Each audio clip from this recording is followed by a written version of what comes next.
Here again to bring you their best bets and expert picks for every game on this week's NFL schedule, it's the Green Men, brought to you by WSN.com.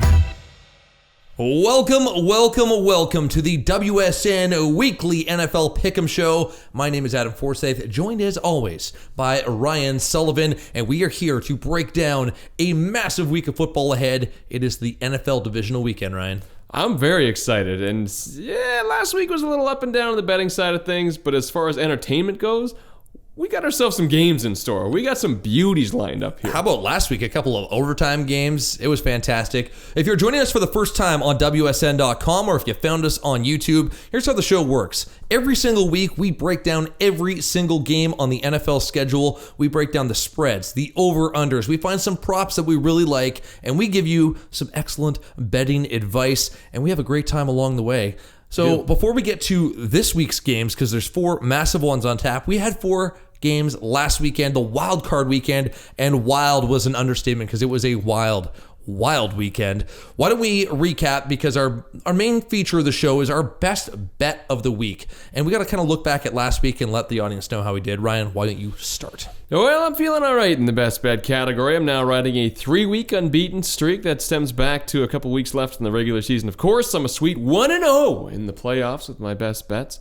I'm just going to emphasize the best bets because the rest of the week, not so great. But nonetheless, the Seahawks were favored by 1.5. Come on, give me a break. They easily crushed that, just like they did the Eagles. And poor Josh McCown.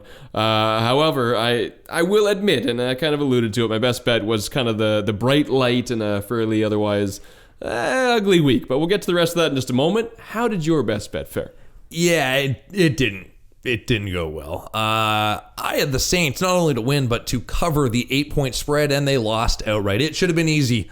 A road-weary Vikings team against a New Orleans team that's been on fire. Only once in the previous 8 weeks had they been held below 30 points. But you know what? Full credit to Minnesota. Full credit to Kirk Cousins. The Vikings defense, man, they came to play. They were super effective in limiting Drew Brees. Like, Taysom Hill was the more effective quarterback in that game.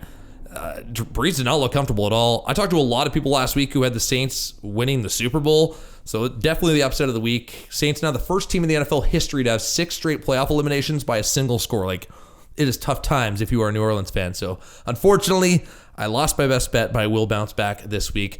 You and I also had some successes this week when it came to our props. That we did. I mean, when it comes to the Saints, obviously, I mean, our picks there on the money, on the spread, didn't really pay off. But we went heavy in the props in that game, and we did pretty well. The Taysom Hill anytime touchdown, there you go. Cha-ching. I mean, you could have picked Taysom Hill in a lot of different categories in that game. He was all over the place. The Swiss Army knife getting the job done, and that's what's really sad. I mean, Drew Brees, of course, I mean, it's a great story with this guy. He's up in his 40s. You want to see him get maybe one last ring before he calls it.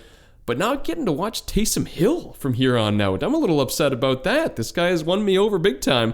The other one that hit, of course, for the second week in a row was the Marshawn Lynch anytime touchdown. I mean, this guy's just a red zone monster. Dr. Red Zone, if you will, in his second stint in Seattle. And, we'll get to it in a little bit, but I'm feeling like we should keep this one going. Keep that train going a little bit and don't buck the trend with Marshawn this week. But when it comes to the biggest misses, that's where we fell off the rails a little bit. I'll let you start things out there. Yeah, the Saints game was the one that was rough for me, losing the game at home to the 6-seed Vikings. However, my props, you mentioned Lynch and Hill. I jumped on board with you on that one, and then I also found DK Metcalf to find the end zone. I like that. I actually ended up parlaying Lynch and Metcalf and a Seattle win, so that one cashed in nicely for me.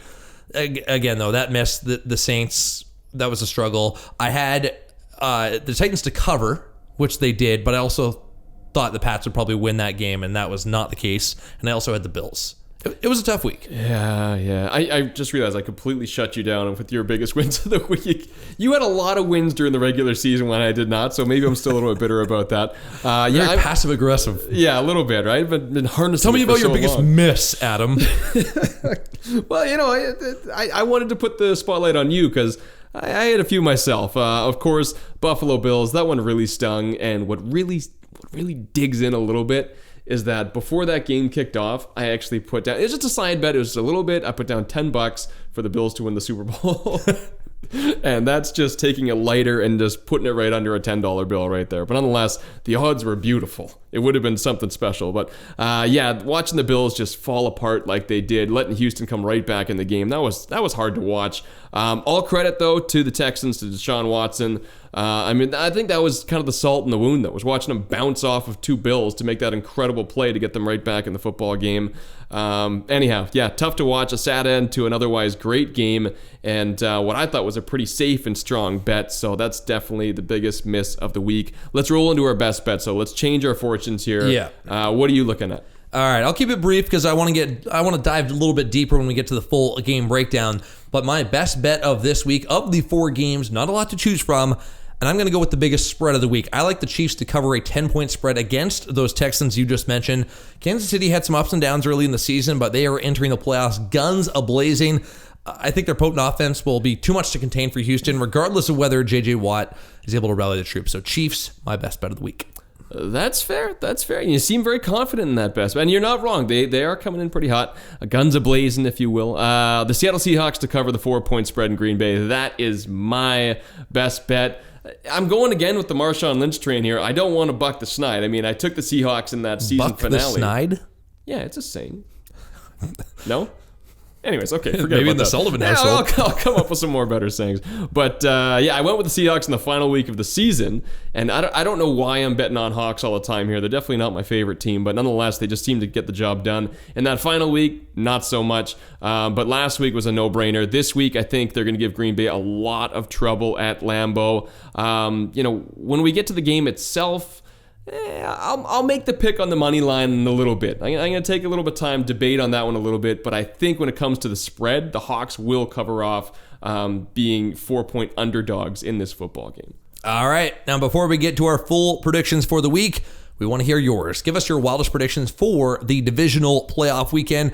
We promise to discuss the top comments in next week's video, and all you got to do is like and subscribe for our weekly NFL predictions. We had a couple of listeners chiming in. Mr. Chase said he was surprised we picked the Bills, but he appreciated the pick. He loved the pick. He predicted a massive day for Devin Singletary. Unfortunately, Mr. Chase, like you, myself, and Ryan, overtime got the best of us, and unfortunately, we were on the wrong side of that one. While Kyle Richardson, who has commented a bunch this season on our WSN videos about being a Titans superfan, and he correctly predicted a Tennessee upset. So good on you, Mr. Richardson, and see if they can make it 2 for 2 this weekend.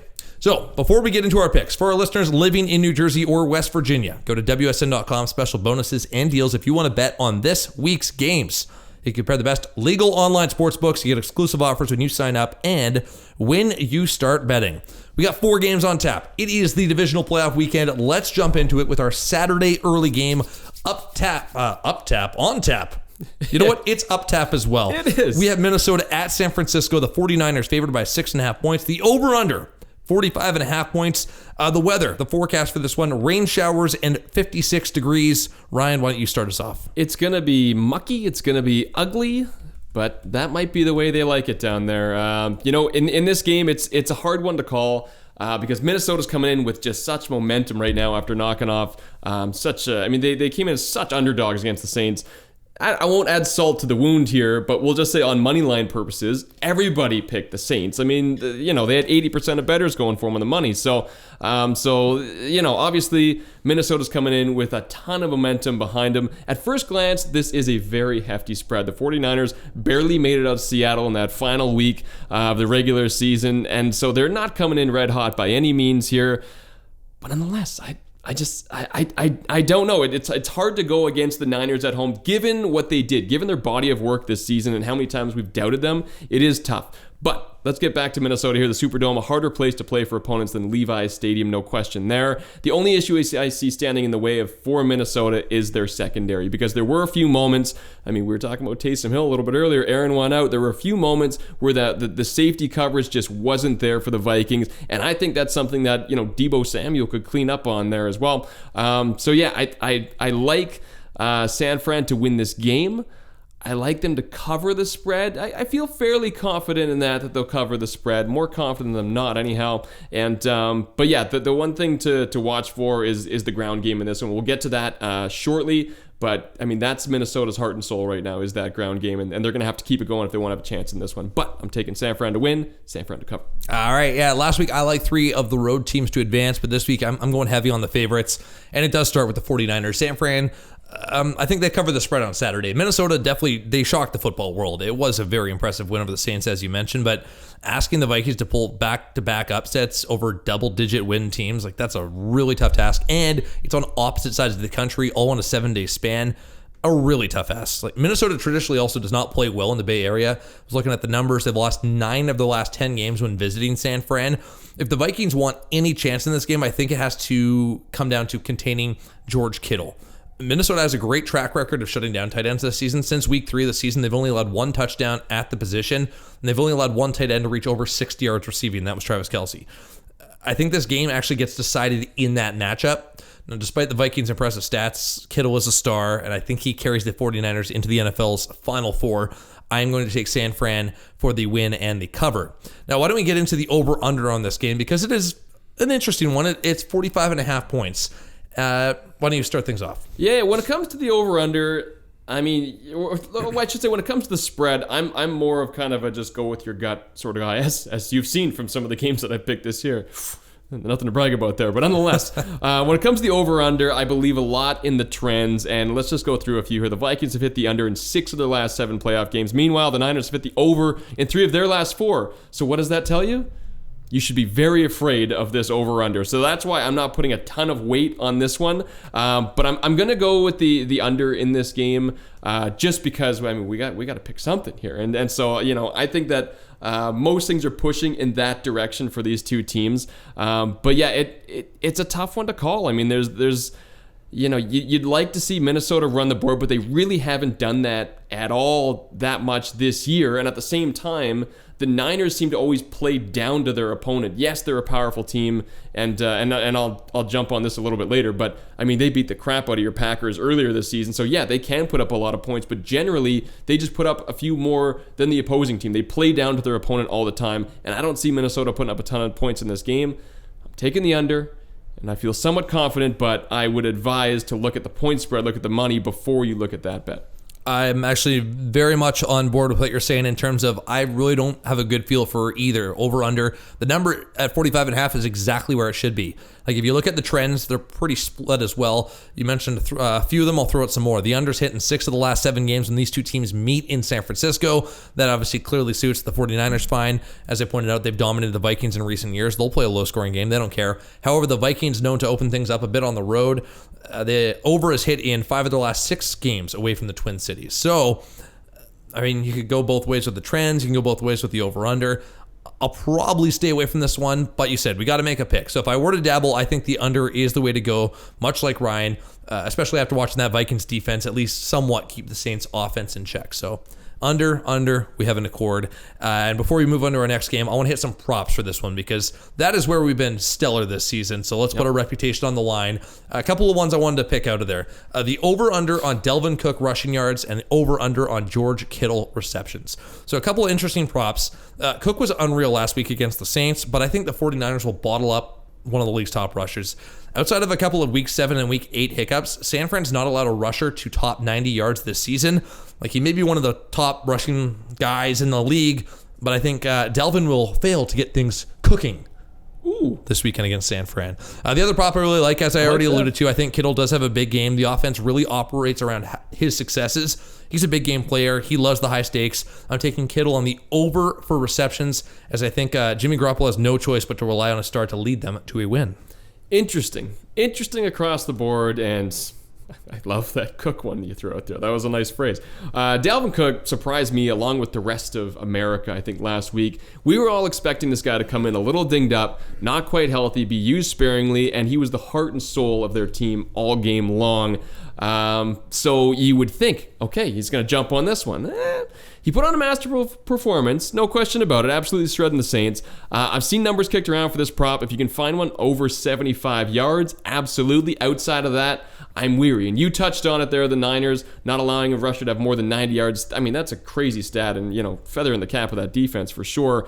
So I'm a little weary on that one. And I also think that the Niners could force Kirk Cousins to kind of rely on the air attack a lot more than the ground game. If they start running that board up a little bit early, and which they've been known to do, is hit that scoreboard early and often, it's going to force Kirk Cousins to have to throw that football, and that takes Cook right out of this football game. And so, so I will take, if you can find something over 75, absolutely nail that. But anything more than that, I'm weary, and I'm not going anywhere near it with a 10-foot pole. As for George Kittle, this guy, I don't know why I keep saying the heartbeat of the team. I just want to emphasize that for a few guys, but nonetheless, this guy's the X factor for the 49ers here, and he's proven that he can get the job done anytime. He's proven that he's a third down horse of a man, and the yards. Horse of a man. Horse of a man. Okay. He's a minotaur, is what he is. So, but he's proven that, YAC, the yards after catch, this guy is absolute king for that. And so anytime it's going to be, whether it be red zone, anytime it's going to be third down, second is short, and they need somebody with sure hands, they're going to George Kittle for sure. So I love a Kittle reception prop. I'm with you on that one. I think it's a great call. And if you're going deep, you got Debo there. But outside of that, I think this is George Kittle's football team. I think that's the way things have turned. It's definitely not, I'm not ready to say it's Jimmy Garoppolo's football team. I'm not ready to give him too much credit. It's George Kittle's football team, and he will take a prop, no problem there. All right, so quick recap of that game. Vikings versus 49ers. We both like the 49ers to cover the 6-point spread. We both like the under if we are going to play that. And then the bit of a mix on the Cook and Kittle thing. But a little bit of a mix, yeah. All right, let's keep things going. Our Saturday late game is Tennessee at Baltimore. Ravens favored by 9.5 points. The over-under is 48. The weather forecast at kickoff is expected to be some showers and 56 degrees. The spread, as I mentioned, the Ravens 9.5. Let's explore that one a little bit. Can the Titans go 2 for 2, pull off the upset? Unfortunately for Tennessee fans, I think the magic has reached its natural conclusion. Baltimore is arguably the best team in the league. They're well rested while the Titans have been fighting for their lives over the last few weeks. I think it finally catches up to them on Saturday. The Ravens are just simply too deep. They entered this clash winning 12 in a row, and perhaps even more impressive, a 9-1 record against the spread over the last 10 games. 9.5 points is a lot, but it's Lamar Jackson, right? He's going to win the MVP award this year. He will relish the chance to shine in prime time. Ultimately, it will likely come down to the Ravens containing Derrick Henry, who is playing like a man possessed. Even if Baltimore can contain him to about 100 yards on the ground, which is still a very impressive feat, 100 yards, that's nothing to laugh at. I think they keep the Titans' offense in check and they cover the 9.5 spread. Ooh, so you're going to win and to cover. Win and cover. I love it. All right, it's gutsy, but I like it. I can appreciate it. I like Baltimore through the air more than I do Tennessee on the ground. It's the same story because you got Lamar Jackson and Mark Ingram, both essentially running backs when they want to be. Lamar Jackson can get the job done anywhere on that field, but it's two guys against one because Derrick Henry can only do so much. And I love O. Henry, don't get me wrong, but with showers expected here, this should be a ground and pound affair, and I'm not sure the Titans have enough resources in the tank to cover that off. I made the mistake last week of not taking the Titans to cover. You did not make that mistake. That was well played on your part. I won't make that mistake again, though. I think the Ravens are a great team. Don't get me wrong. They are fantastic, and they could win the whole thing. That'd be a safe money bet right there. However, at a 9.5 point spread with showers in the forecast, I'm not so confident they're going to cover off that spread. They'll win. If you're looking at money line, absolutely. You'll win, $1 and a dime on that one for sure.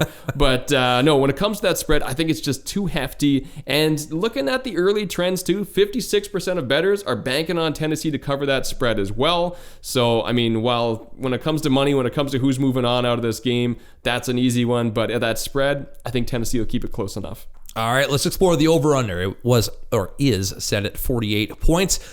I think the path to victory for the Ravens here is just to grind it out and rely on their stellar defense to keep the Titans on their toes. That's probably the way to go. The last 5 meetings between these two teams in Baltimore have hit the under. I will be following that trend this week. I'm taking the under. Both teams have shown they can run up the score, but in the playoffs, the priority really shifts to defense, as we saw last week. Most of the games hit the under. As you mentioned, wet weather in the forecast. I think both teams just have to prioritize ball possession and keep things on the ground, and that will benefit the Ravens, and it will benefit the bettors who take the under. Yeah, that's well said. The under seems to be the popular choice, no question. And that just feeds my point spread argument as well for a little pat my ego there a little bit. But Tennessee has hit the under 4 times in their last 4 games, allowing less than 15 the week before. What does that mean? Well, not a ton, but it's nice to throw out there. They're also 6-1 with the under in their last 7 postseason tilts. Meanwhile, the under is 6-0 in the Ravens' last 6 playoff games at home and 6 playoff games as a favorite. Again, what does that mean? Not much, because Lamar Jackson's only played 1 playoff game. So, but for Joe Flacco's fans out there, that might mean something. Anyways, I love going against the grain, but with showers expected and a likely ground game on our hands here, yeah, I'm with you. I'm taking the under in this game all day. The over-under supporting your theory, whatever. Over-under 48. Could you not see the Ravens winning this game like 27-10? That's the thing is, I mean, with this team, with the Ravens, as we've seen all year long, you can expect a blowout. I mean, you're not an idiot if you think the Ravens will blow out any team in the NFL, but I just think that as I was shown time and time again last week, I got to check my ego at the door here, because the playoffs are a whole new animal, and I believe the Titans can keep it tight. Yeah. All right. It kind of works. Before we wrap up our Saturday games, I do want to hit some props for this one. There's a bunch out there that are really interesting. Lamar Jackson rushing yards, Derrick Henry rushing yards, and Ryan Tannehill passing yards. So for these ones up first, I'll hit the Jackson one. I will be taking the over on Lamar Jackson rush yards for sure. We've been talking about it a lot. The wet weather is a possible factor. Jackson will have to rely on a stellar scramble game to gain yards on the ground. The Titans did not really have to deal with like a very limited mobility of Tom Brady. That's not the case on Saturday, right? Jackson's going to be all over the field. They'll be hard-pressed to contain Jackson. I think he hits the over there. Another prop that will draw a lot of attention, the over-under Derrick Henry rush yards. I think the Ravens win and cover this game, and it'll be fairly low scoring. I still expect the Titans to use Henry a lot. He is their workhorse, and just ride him all out. Like, see if you can save your season. As I said, about 100 yards is what I expect from him, and you will find all those props under 100 yards. So I really like the over on Derrick Henry rush yards, which brings us to Ryan Tannehill. His first ever playoff game last week. He got the win, and he barely surpassed 70 yards in the air. So I don't care what the number settles at. I am taking the under on passing yards for Ryan Tannehill this week. I think the Ravens' pass defense is even better than that of New England's. Like, full credit to Tannehill. They got the win, but I really expect him to struggle this week. So let's review here. You like the Jackson. Over on Jackson rushing yards, over on Henry rushing yards, and under on Tannehill passing yards. Okay, I think we're going to be similar here.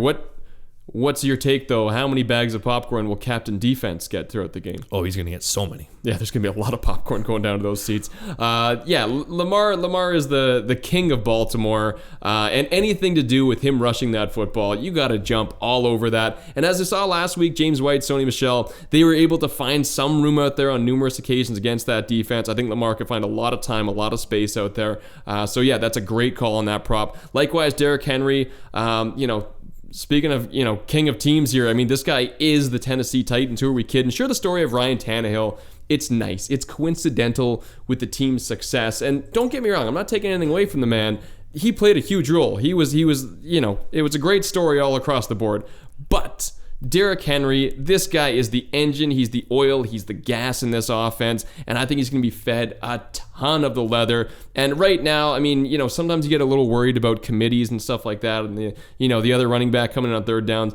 Dion Lewis's face is on milk cartons across Tennessee right now. Nobody knows where this guy is, and to be honest, I don't think anybody really cares, because it's the O. Henry show. Yes, find the props. Take the props on Derrick Henry. If we have showers en route, I don't like a Ryan Tannehill prop. If the sun is shining all over Maryland, I still don't like a Ryan Tannehill prop here. All right. As mentioned, I think the headline here is Derrick Henry versus the Ravens. Tannehill, he will play well. He might even throw a touchdown or two. I don't see him eclipsing 275 or even 250 for that matter in this game. All right, there we go. There are Saturday games in the books, which brings us to our Sunday slate of NFL action. The Sunday early game is Houston at Kansas City. The Chiefs favored by 10. The over-under is 49 points. Weather pretty good for this one. Partly cloudy, a slight wind, and it will be 44 degrees. The spread, the Chiefs favored by 10 points. And I've said all season on the WSN Pick'em Show, I am not a fan of double-digit spreads. I still think Casey covers the spread here. I was really impressed with Deshaun Watson dragging his team to a win against Buffalo, but I just don't see it happening again. He can only get his team so far. Very much like Tannehill, right? You just got to do what you got to do. He tried his best. He's surrounded by a lackluster cast of supporting characters. The potential of getting Will Fuller back does add a little bit of wrinkle, a little intrigue there. In the end, I just don't think they have the firepower to compete with the Chiefs. Patrick Mahomes and his offense have rested up. They're counting down the hours till kickoff because this game presents a great opportunity for them to put up some points. Casey's defense, meanwhile, they've rounded into form over the last month. It's paved the way for a perfect 5-0 record straight up and a 5-0 record against the spread to end the regular season. I have to think that carries over into the playoffs. The Chiefs keeping the Texans offense off the board for much of the game, which allows them to cover the 10 points. All right, I like your wisdom there. It's my best bet of the week. It's nice. It's nice. It's my best bet of the week. It's going to be a little chilly. It's going to be a little windy in Kansas. A little hard to light the barbecues in the tailgate. But when it comes down to it here, a lot of people will look at this and go, a dome team can't survive in the cold in Kansas City. Well, au contraire here, because 2 out of the 3 teams that beat Kansas at home this season, the Colts and the Texans, both dome teams, there you go, put out a lot of trouble for KC. And I think the Texans, I mean, mind you, I know that happened back in October, but I think they could bring some trouble for them again. I'm not going to say that they're going to win this game because I don't believe they are, but I think they're going to keep it close enough to cover off that huge 10-point spread. Houston looked god-awful in the first half last week. Who are we kidding? Let's call a spade here. But they're kind of reminding me now of the Eagles a few years ago. I'm not saying that they're going to go on the run that they did and win the Super Bowl, but I'm kind of thinking back to the dog masks here. They are the underdogs. They're the team that nobody thought would survive, that nobody thought would be there, and they're proving us wrong. I know it's been one game, but let's give credit where credit's due here. I like the Texans to keep this one close for as long as possible. The return of J.J. Watt was huge last week for that defense. He made his presence felt constantly out there. I like the linebackers. I don't love their safety coverage, mind you, and that could be the Achilles heel. That probably will be the Achilles heel for Tyreek Hill, for Sammy Watkins getting deep there. It's going to be all day if they can find some guys through the air. I think the Texans have enough in the tank, though, to keep things very close, at least somewhat close. 10 points is a huge spread. I'm not buying it. Early wagers across America basically showing a split down the middle on this game based on that spread. If we want to go money, it's KC all day, and I'm taking them to win, but I like Houston to cover. All right. Did you see that J.J. Watt being mic'd up for that game? No, I haven't seen that yet. It was him just going, "Let's go, let's go." Like, can you mic up a more interesting person? Maybe it was just him yelling, "Let's go." There was nothing. But you know what? It clearly worked because they won the game. Let's explore the over and under for this game because it is set at 48 points. My first instinct to jump on the over, but after reading a bit into the trends and the Chiefs' potential game plan, I switched. I'm going to take the under for this game. Casey's hit in 5 of the last 6 games, the under, while the Texans game has gone under in 5 of their last 6 on the road. These two teams play things pretty close too. They average 46 points a game over the last 10 meetings. The Chiefs will be keyed in on shutting down Deshaun Watson's pass game, and if they limit his arm, I really don't see how the Texans score more than 20 points. On the offensive side of the ball, the Chiefs can score, but if they gain a healthy lead early, they'll just keep things on the ground for the second half. They'll keep the clock moving. That limits scoring potential. So the under is where I'm going. Yeah, I love to go against the grain, but I'm not going out on a limb for this one. I think I'm going to join you. I don't think there's going to be a heavy scoreboard. You hit the nail on the head with a lot of those trends there. I'll toss a few more out. The Texans are 13-5 with the under following an against the spread win through their last 18. The Chiefs, meanwhile, here we go, 18-1 through their last 59 games as a home favorite. That might date back to Joe Montana. How did you find that? That's amazing. I don't know. But, throw that out there as well. Yeah, I think the under, especially if this one's going to be a little chilly, if we can expect maybe a little precipitation there as well. Last I saw, I think it was a 50% chance. So, if the skies open up, if we get some we get some rain here, it's going to be a sloppy one. Take the under. I'm joining you on that call. All right, Real Money Daily Fantasy Sports, a great option for people living in a state where traditional sports betting is not legal. Head to WSN.com. They can set you up with links to DraftKings and FanDuel. Now, there's a couple of props you had your eye on for this game, Ryan. Yes, there are a few. You got the over-under and the Deshaun Watson passing yards. I know a lot of people like to look at him on the ground, but the passing yards prop's a big one. There's also an over-under I was looking at with the Travis Kelce receptions. I'm a little weary on that one because I've been burned a couple times this year by Travis Kelce reception props. But why don't you start things out here and let me know where you're going? All right. You know what? Full credit to Watson. As we've said, he had an amazing performance against the Bills. He willed that team to victory. But I think his offensive weapons are pretty limited, and Casey's smothering pass defense will be a big factor. It'll be close, but if I am going to play it, I'm going to take the under on Watson pass yards. The other one I really do like, though, Travis Kelce receptions. These two teams met in week 6 when the Texans shocked the Chiefs, as you mentioned. The star tight end was targeted 6 times, limited to 4 receptions, 58 yards. However, I think he has a much bigger game on Sunday.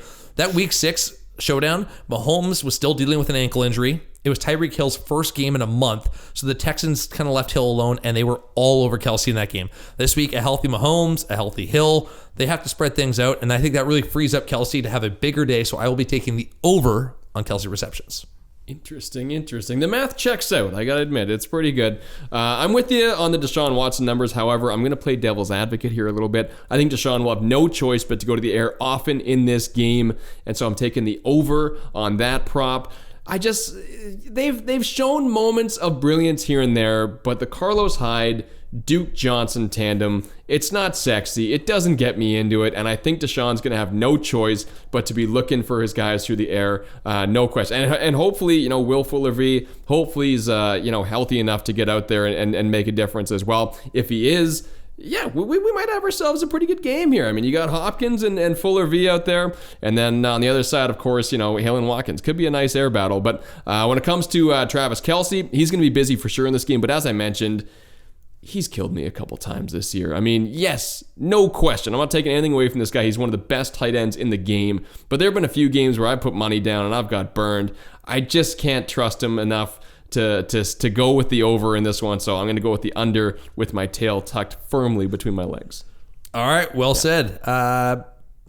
Yeah, it's going to be I'm actually low-key excited about that game. It has the potential to really live up to its billing. Absolutely. Head to WSN.com. Extensive odds and free picks for all the major sports, including this week's NFL action. Tons of betting guides for beginners. Anyone wanting to learn more about strategy and how sports betting works. We have only one more game to go for our divisional playoff weekend. It is the Sunday late game, and I think it is the game of the week. Seattle at Green Bay. The Packers favored by 4. The over-under set at 46. Weather, snow in the forecast, expected to hit maybe late in the game. 27 degrees, so we are below the freezing mark. That's how snow works, from what I understand. Let's explore it a little further. No, we're going to do the spread first. You just learned me something. Yeah. What's your breakdown on snow, Ryan? Wait a minute. That's what happens? Yeah. Let's jump in here with the Packers 4-point spread. It's 2 NFC heavyweights clashing at Lambeau. And I know that Seattle is your best bet this week to cover, but there's no way I'm going against my beloved Packers. I'm taking Green Bay to cover the spread. I'm taking them to win the game. The Cheeseheads love facing Seattle at home. A perfect 5-0 record straight up and against the spread when hosting the Seahawks over the last 5 meetings. When temperatures dip below the freezing mark, Aaron Rodgers thrives. You know what? I love my Packers. I couldn't betray them. Outside of DK Metcalf, the Seahawks didn't really have a lot that impressed me when they beat the Eagles. Like, the Eagles were led by a 40-year-old quarterback. Come on. Well, yeah. As for the Packers, they definitely limped into the playoffs. I'm call a spade, but a week off was much needed. I think Rodgers will prove why he's one of the greats. A huge bounce-back effort. He's been planning this game for 2 weeks now. He'll be relying on his safety blanket, Devontae Adams, early and often, and I think that paves the path to a victory, a spot in the NFC Championship, and more importantly, a cover of the 4-point spread. There you go. Okay. You're going to get the discount double check going on. I've had time to think about it. All right, I put my best bet down on the spread. I will now come around on the money because I believe Russell Wilson wants the ball and they're going to score. We want the ball and we're going to score. Didn't work out for him last time, but you never know. Green Bay has been so up and down all year long that I can't trust these guys for a game of this much levity. Following their Week 11 bye, they were absolutely... Wait, a game of this much levity? With this much levity? I don't even know what that means, but Thomas taking notes immediately. He's been very quiet all episode, and he perked up. You open the dictionary, you'll see. There's a wordsmith sitting over here. Week 11 bye. Green Bay. You know what? Take some time off, go home, play with the dogs. Some no levity. Problem. Yep. They come back week 12, shellacked by the San Francisco 49ers, 37-8. Week offs don't work well for this team, and I know it's a small case study, but nonetheless, I don't think the bloodbath will leave that much of a stain, don't get me wrong, but I don't see them walking all over the Seahawks by any means. The Hawks are too strong across the board, and with the emergence of DK Metcalf this season and postseason, it gives them a huge additional weapon out there. I mean, you mentioned it in your synopsis as well. No longer is every deep ball going to Tyler Lockett. Now they've got options through the air, and yeah, they got some options on the ground. I think Homer could do all right. I think Lynch could do all right. And again, we're going to get to that Lynch stuff in just a minute, but sorry, Packer fans, and sorry, Adam, Hawks to win, Hawks to cover. All right, I like it. We've been pretty in sync with all our picks this week, so I like that we are going mano a mano. Yeah. I like it. All right, the over-under for this game is 46 points, and this one will be close. Over the last 10 meetings between these two teams, the average total has been 46.1 points. It's ridiculous. So with the potential for a second-half snowstorm, and again, this is very weather dependent, I like the under. The Packers offense, obviously, as you just mentioned, not playing the best football down the stretch. The defense has to step up. So the under's hit in 7 of the last 8 games. It's such a weather-dependent prop, though. I think I'm staying away from this one. In the end, the possibility of getting in on the action closer to kickoff, I guess when I have a clearer idea of weather conditions. But as of right now, as of this moment, I'm staying away. So you're staying away if there's snow in the forecast. What if it doesn't snow? No. If there is snow closer to game time and it's like, oh, it's going to hit, I'm taking the under. What if there's a sandstorm? In Lambeau? Darude is performing at halftime. All right, I'm going to differ from you once again, Mr. Forsyth. While I think the weather will play a huge role in this game, I think it's going to be a moot points. Or in the words of Jibby. Who? I botched that. I keep going. I was gonna use a Joey Tribbiani reference, and it came out reference. Jibby. It's a moo points. That was a moo point. The Hawks have gone over in 10 of their last 11 playoff games as an underdog. They've gone over in their last 7 of their last 8 divisional matchups, as well as the Pack have hit the over in 4 of their last 4 January games. Snow or no snow, sand or no sand. There will be points in the forecast this weekend in Wisconsin. Darude or no Darude? All right, so I'm going under. You're going over. We are completely different on this game. I love it. The glow sticks, buddy. One of us is going to be right. Let's explore our props for this one. A couple that I targeted. The over-under on Aaron Jones rushing yards and the over-under on Tyler Lockett receptions. So these two teams did not meet in the regular season, and I think that benefits the Packers because this will be Seattle's first glimpse of Mr. Coach LaFleur. That's right, Mr. Coach LaFleur to you, his revamped team. It's always hard to game plan against a head coach that you've never played against before. And as I mentioned, it favors the Packers. The first prop I want to discuss is the Aaron Jones rush yards. I really like the over. If the Packers are able to build an early lead, I think Jones will be getting the ball a lot. Seattle's run defense getting a little sloppy late in the season over the last 3 weeks, allowing an average of 167 yards on the ground. Yucky. It is yucky. It is the yucky prop of the week. Expect Jones to capitalize, especially if the snow does start falling and they want to keep things on the ground. On the Seattle side of things, Tyler Lockett, an intriguing play on the over for receptions. He was definitely the target of the Eagles defense, which allowed DK Metcalf to explode 160 yards in the air. That was his coming out party on the national stage for sure. I think the Packers have no choice but to respect Metcalf's skill here, which should open up Lockett just a bit more this weekend, last weekend. He had 4 catches on 8 targets. I think he sees a bit of an uptick in that number, and he hits the over on receptions. So over on Jones rush yards, over on Lockett receptions. Interesting. I think we're in accord mode on the Aaron Jones prop. That's for sure. Honda accord mode. Yeah, absolutely. He's going to have a day, no question. He is going to be the Pack's backbone in this game, I think, especially if some snow starts coming down. It's that simple. I like Aaron Jones to eclipse any and all, if I can speak English here. Honda Eclipse. Honda Eclipse. Is this show sponsored? Is that how we're doing it here? But yeah, he will eclipse any and all rushing yards props.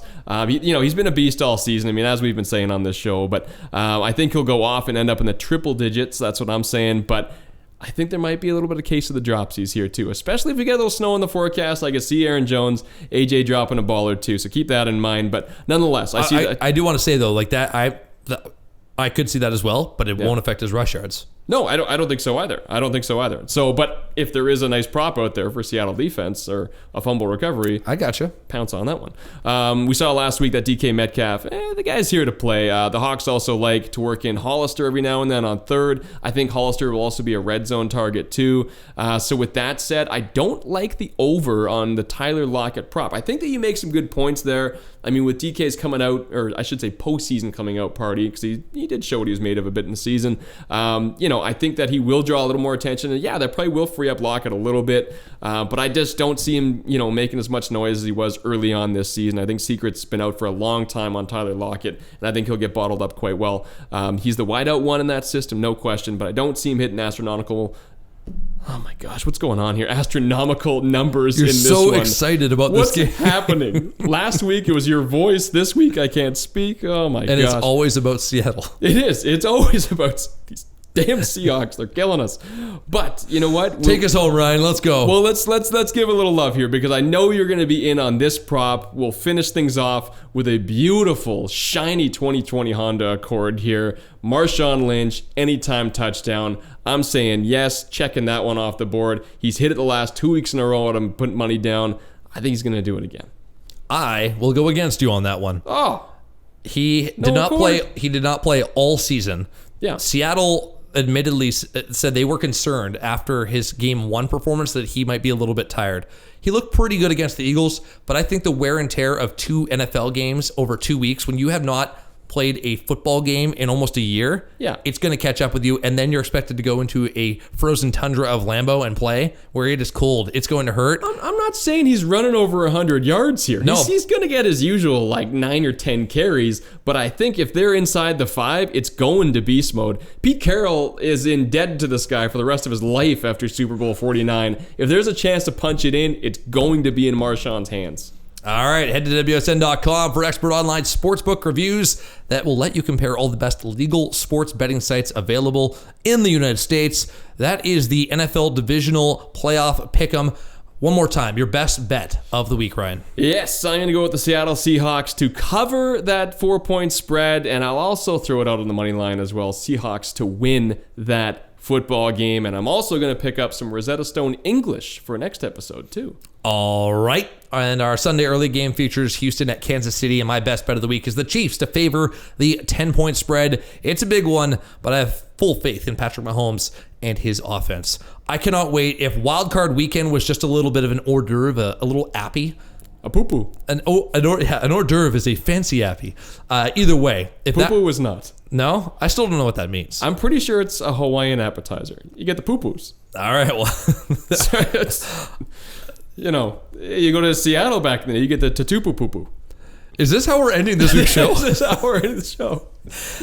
Either way, I hope you guys enjoyed it. This has been Adam Forsyth, Ryan Sullivan, WSN, NFL Pick'em, and we are back next week to preview the AFC Championship and the NFC Championship game. It should be a good one. Enjoy this week's football.